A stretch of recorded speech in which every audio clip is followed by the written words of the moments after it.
है। जो जो आगे बढ़ता जा रहा है त्यों त्यों अपेक्षित रूप से सहज समझा जा सकता है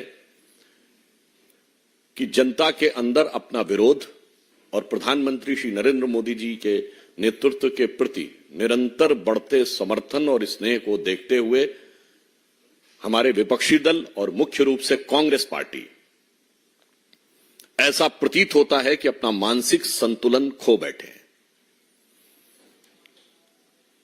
आपके संज्ञान में यह तथ्य निश्चित रूप से आया होगा कि छत्तीसगढ़ में नेता प्रतिपक्ष श्री चरणदास महंत ने हम सबके प्रिय प्रधानमंत्री आदरणीय नरेंद्र मोदी जी के प्रति एक बार पुनः वैसे ही घटिया और आपत्तिजनक शब्दों का प्रयोग किया है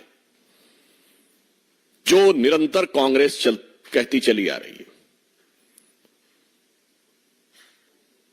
प्रधानमंत्री जी के प्रति जो ईर्ष्या है, जो द्वेष है, जो कम होने का एहसास है, उसके कारण से ऐसे बयान निश्चित रूप से भारत की राजनीति के लिए एक बहुत दुखद संकेत है। बताइए, उन्होंने ये कहा कि मोदी जी के से मुकाबला करने के लिए एक ऐसा व्यक्ति चाहिए जो लाठी मारकर उनका सर फोड़ सके। मैं पूछना चाहता हूं, ये मोहब्बत की दुकान से कौन कौन से फरमान हैं? ये कांग्रेस पार्टी तो अपने को गांधी की परंपरा का उत्तराधिकारी स्वघोषित होने का, one and exclusive copyright holder होने का दावा करती है, तो क्या गांधी जी लाठी इसीलिए रखते थे? और इतना ही नहीं है, ये कोई सहज रूप में उनके मुंह से निकला हुआ कोई फिसला हुआ शब्द नहीं है। उसके बाद के कई वाक्यों में निरंतर उसका एक्सप्लेनेशन, उसकी व्याख्या की गई है। और यह आज से नहीं चल रहा है। मान्यवर, मैं याद दिलाना चाहता हूं कि 2014 के चुनाव में आज के कांग्रेस के सहारनपुर के प्रत्याशी इमरान मसूद ने कहा था कि मोदी जी की बोटी बोटी कर डालूंगा, वहां से लेके सर फोड़ने तक। मैं पूछना चाहता हूं कांग्रेस पार्टी से कि कितने निम्न स्तर तक आप जाने के लिए तैयार हैं?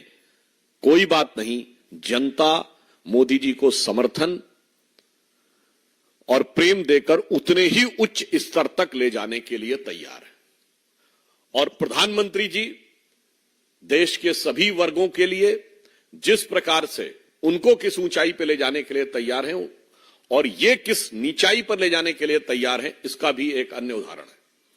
आपने कांग्रेस के वरिष्ठ नेता रणदीप सुरजेवाला जी का भी वह बयान सुना होगा जिसमें वो हमारी पार्टी की वरिष्ठ सांसद हेमा मालिनी जी के लिए किस प्रकार के आपत्तिजनक, अशोभनीय और अभद्र शब्द का प्रयोग कर रहे हैं, जिसे किसी औपचारिक मंच से बोलना भी संभव नहीं है।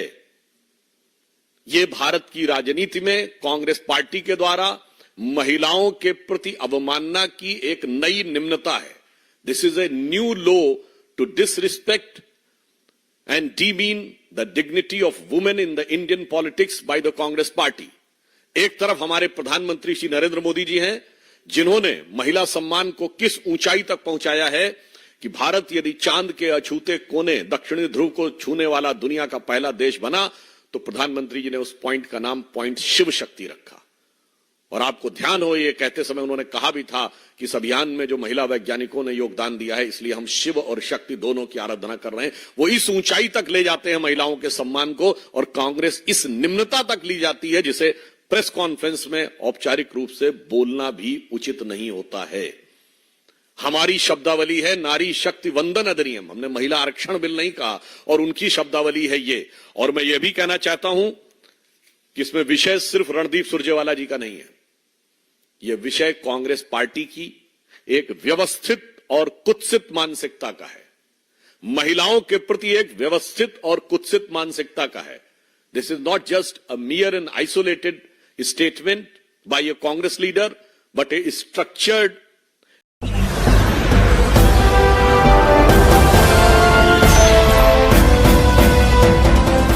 आप देख रहे हैं लाइव न्यूज 19। 99 राष्ट्र सबसे पहले।